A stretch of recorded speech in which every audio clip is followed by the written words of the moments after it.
Hello dear students and welcome back to my channel. In today's video, I am going to explain the Solitary Reaper poem taken from Degree First Semester English. Students, you can get full marks in the exam for this summary. Let's begin. About the poet. Poet का नाम है William Wordsworth. वो एक British poet थे और एक leader थे romantic movement के। इंग्लिश लिटरेचर के जो राइटर्स थे उनमें एक ऐसा टाइम था 1700 से लेकर 1800 के बीच, जब राइटर्स पोएम्स और बुक्स लिखते थे with very strong feelings, imagination and thinking about the nature. उस टाइम को रोमांटिक मूवमेंट कहते हैं और विलियम वर्ड्सवर्थ उस टाइम पर लीडर थे इस मूवमेंट के।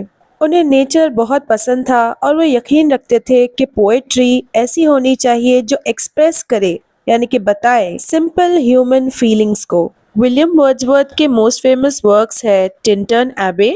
इसमें बताया गया है कि नेचर किस तरह पोएट को सुकून पहुंचाता है, how nature gives peace. Second one is intimations of immortality. इसमें बताया गया है कि बच्चे जो है वो दुनिया को ज्यादा खूबसूरत तरीके से देखते हैं जो बड़े लोग होते हैं, यानी कि अडल्ट्स, उनसे भी ज्यादा। Third famous work is lyrical ballads. ये एक पोएट्री बुक है जिसे शुरू किया गया था रोमांटिक मूवमेंट में। इसमें बात की गई है real life human emotions, feelings के बारे में, काफी सिंपल वे में और नेचुरल लैंग्वेज में। एक्सप्लेनेशन। ये जो पोएम है द सॉलिटरी रीपर, ये एक यंग लड़की के बारे में है जो कि काम करती है अकेले एक फील्ड में, एक एग्रीकल्चरल फील्ड में।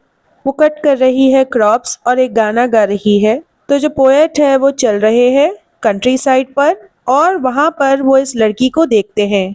कंट्री साइड का मतलब है जहाँ पर गांव और नेचुरल प्लेसेस होते हैं जो शहर से दूर होता है। जो लड़की है वो सॉलिटरी है। सॉलिटरी का मतलब है वो बिल्कुल अकेली है, शी इज ऑल अलोन। लेकिन उसका जो काम है और गाना है वो खूबसूरती से भरा हुआ है। जो पोएट है वो काफी जल्दी अट्रैक्ट हो जाते हैं उस लड़की के गाने से, यानी कि आकर्षित हो जाते हैं। जो गाना है वो काफी ज्यादा दुखी है लेकिन काफी स्वीट और ताकतवर भी है। जो सारी वैली है वो उस लड़की के मधुर गीत से, उसके म्यूजिक से भर जाती है।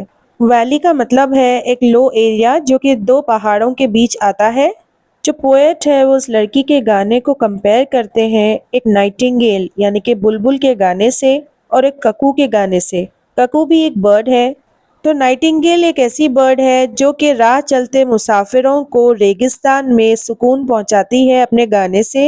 एक ककू का गाना काफी ज्यादा एक्साइट कर देता है एक खामोश सी वैली को। लेकिन जो लड़की का गाना है वो इन चिड़ियों के गाने से भी ज्यादा खूबसूरत है, काफी ज्यादा स्ट्रॉन्ग है और इस लड़की के गाने ने पोएट के दिल को छू लिया है। ये जो पोएट ने इन बर्ड्स के गानों से कंपेयर किया है गर्ल के गाने को, उससे पता चलता है कि उस लड़की की सिंगिंग कितनी ज्यादा स्पेशल है।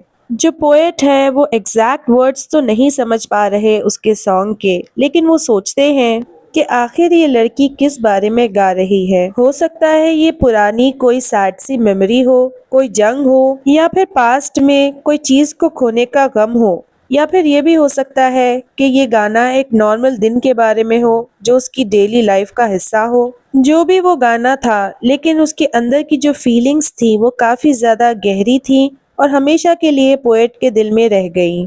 तो पोएट वहां पर रुक गए और खामोशी से गाने को सुनने लगे। वो नहीं चाहते कि कोई भी उस लड़की को डिस्टर्ब करे। वो ठहरते हैं और एंजॉय करते हैं उस लड़की के गाने को।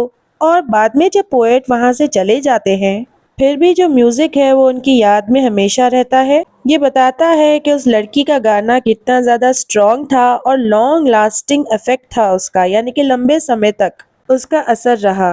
ये पोएम हमें बताती है कि सिंपल सी गांव की जिंदगी, गांव का काम और जो नेचर है वो काफी ज्यादा खूबसूरत भी हो सकता है। और ये बात भी कि म्यूजिक और आर्ट आपके दिलों को छू सकता है, फिर चाहे आपको उसके वर्ड समझ में भी ना आए। ये जो पोएम है वो अपने रीडर को लेकर जाती है एक इमोशनल सफर पर, जिसमें सबसे पहले एक सॉलिटरी रीपर को देखा जाता है, फिर उसके गाने को सुना जाता है और फिर सोचा जाता है कि आखिर उस गाने का मतलब क्या है।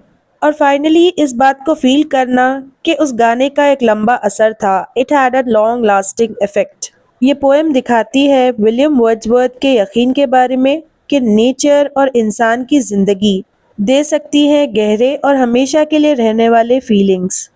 इस पोएम का मैसेज ये है कि जो असली खूबसूरती है वो सिंपल थिंग्स में है, यानी कि साधारण चीज़ों में, और जो सच्चा म्यूजिक होता है वो हर दिल को छू जाता है। ये पोएम हमें याद दिलाती है कि नेचर यानी कि प्रकृति और इंसान की फीलिंग्स आपस में कनेक्टेड होती हैं and they are very deeply connected. और जो सच्चा आर्ट होता है या फिर इमोशंस होते हैं वो हमेशा के लिए रह जाते हैं हमारी यादों में। Students, if I was able to help you, then don't forget to hype this video. And if you want easy notes, then don't forget to contact me on my Telegram ID. And do check out the playlist which I have given in the comment section and hit the bell icon to get notified for my next upcoming video.